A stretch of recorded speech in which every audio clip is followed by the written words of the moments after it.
ये राम से 14 पीढ़ी पूर्व मांधाता राजा हुए हैं। शिव पुराण में उल्लेख है, जिन्होंने माँ से नहीं पिता से जन्म लिया था, उनकी तपस्या से ये शिवलिंग प्रकट हुआ, स्थापित लिंग नहीं है। जिस प्रकार आरती करते हम प्रण अक्षर के मध्य, ओम अक्षर के मध्य, यह तीनों एका जय शिव ओंकारा।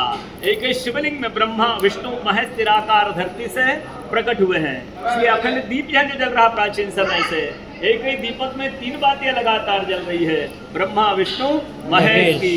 इस पहाड़ी के ऊपर 7 किलोमीटर का परिक्रमा मार्ग है, वो भी ओम आकृति में है। जो पर्वत पे हम प्रभु के दर्शनों के लिए खड़े हैं, ये पर्वत स्वयं शिवलिंग की आकृति में है। चारों तरफ नर्मदा मैया जलेरी बनकर बह रही है। पूरे 12 ज्योतिर्लिंगों में शयन आरती होती है, लेकिन बाबा का विश्राम ओंकारेश्वर ज्योतिर्लिंग में है, तो उनके शयन के लिए झूला पल्ला चौपड़ पासे बिछाए जाते हैं। बाबा यहाँ विश्राम करके 3 बज रात उड़ करके महाकालेश्वर जाएंगे, वहाँ स्नान करेंगे। इसलिए वहाँ का भस्म आरती प्रसिद्ध है, यहाँ का शयन आरती प्रसिद्ध है। शिव पुराण में भी कथा आती है, महिलाएं 16 सोमवार व्रत करती है, उसमें भी कथा आती है। क्या कथा आती है? प्रतिदिन भोलेनाथ आते हैं, माँ के साथ विश्राम करके सुबह ब्रह्म मुहूर्त में उठकर चले जाते हैं। एक दिन जब भोले बाबा माँ के साथ पधारते हैं, तो माँ पुजारी से पूछती, पुजारी हम विश्राम के लिए जा रहे हैं, ये चौपड़ पास में किनकी जीत होगी?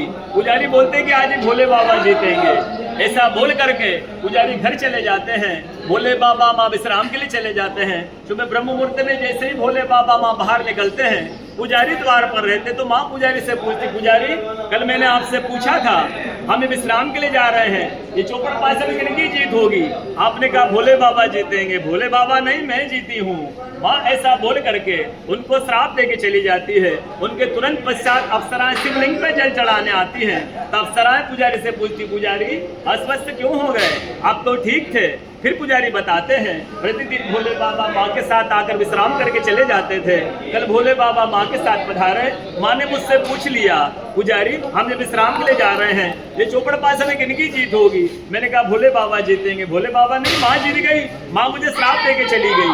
अप्सराएं बोलती, चिंता ना करो, हम अंदर जाकर शिवलिंग की पूजा करके आते हैं, फिर इसका उपाय बताएंगे। अप्सराएं अंदर जाकर भोले बाबा की पूजा करके बाहर आकर बोलती, पुजारी आप 16 सोमवार व्रत कीजिएगा, व्रत करते स्वस्थ हो जाएंगे, व्रत करते ठीक हो जाएंगे। ये वो कथा का दर्शन ओंकारेश्वर ज्योतिर्लिंग में प्रतिदिन होता है। बोलो ओंकारेश्वर भगवान की जय। पूरे 12 ज्योतिर्लिंग में ओंकारेश्वर ही ऐसा ज्योतिर्लिंग है, जिसके दर्शन के पश्चात कोई महानदी का दर्शन होता है, जिसके तट को छूकर कोई महानदी बह रही है। आप काशी जाएंगे, गंगा जी दूर है। आप उज्जैन जाएंगे, क्षिप्रा जी दूर है।